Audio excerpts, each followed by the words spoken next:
Welcome to Nasdaq Trade Talks. I'm Jill Malandrino, global markets reporter at Nasdaq. How can Bitcoin and crypto play an important role in financial independence? Bobby Zagotta, CEO of Bitstamp USA, joins me to discuss. Bobby, it's great to see you again. Welcome back to Trade Talks. Thanks, Jill. Great to be here. You got it. What's the genesis of crypto in the Bitcoin white paper? Yeah, well, in 2008, largely thought to be a direct response to the global financial crisis of that year.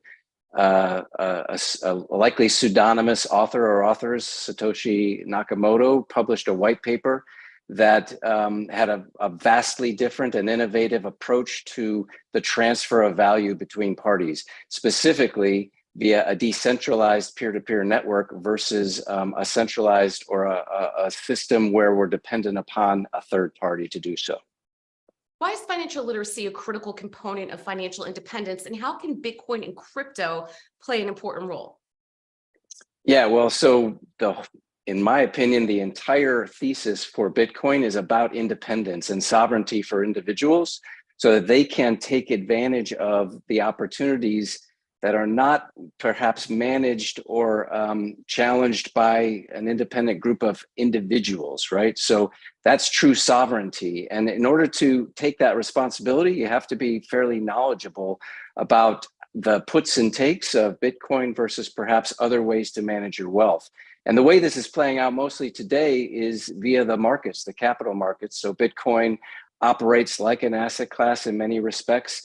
There's supply and demand and macro factors affecting it. And so people who do buy into this sovereignty, want to take responsibility for the management of their own financial wealth, have to be fairly educated on these capital markets.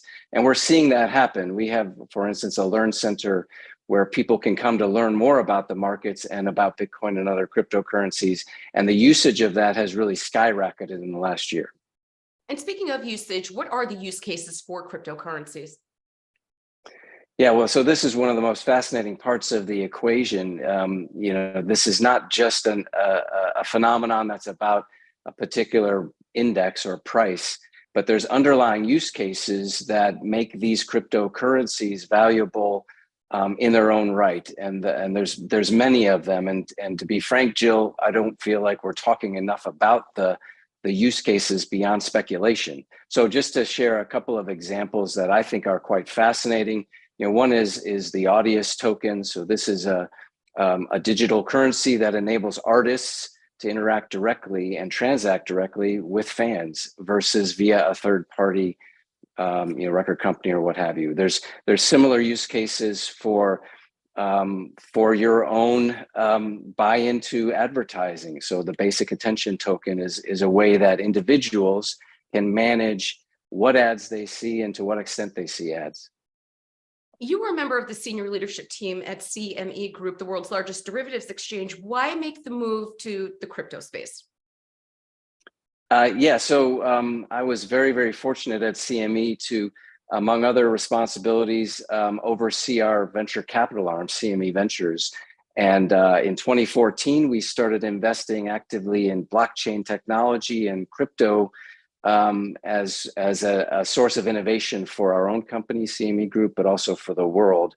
I became quite fascinated with the technology. I started to see the possibilities, and ultimately wanted to be a part of companies that are really inventing this future, of which there were many. And I fortunately had the opportunity to join the industry full time 5 years ago. So, and 5 years in crypto world is I don't know, 100. I don't know, it's a lot.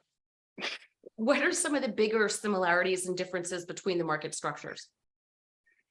Yeah, so from a similarities perspective, at least in terms of the investment thesis, Bitcoin and cryptos largely operate like an asset class. There's demand and supply that are governing kind of the price, and a lot of attention on the price, a lot of fundamental analyses that are just as applicable in the crypto world as they are in the traditional asset class world.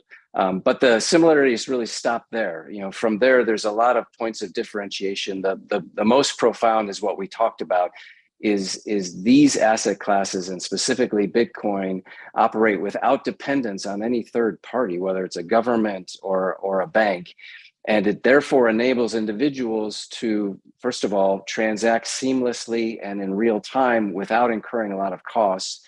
but it also allows them to operate outside of the confines of perhaps the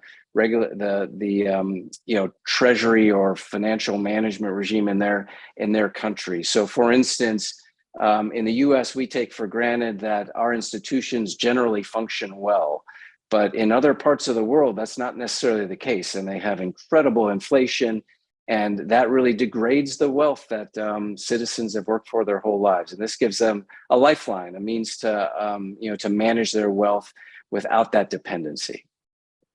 Right, Bobby, appreciate the insight as always. Thanks for joining us on Trade Talks. I'm Jill Malandrino, Global Markets Reporter at Nasdaq. Thanks, Jill.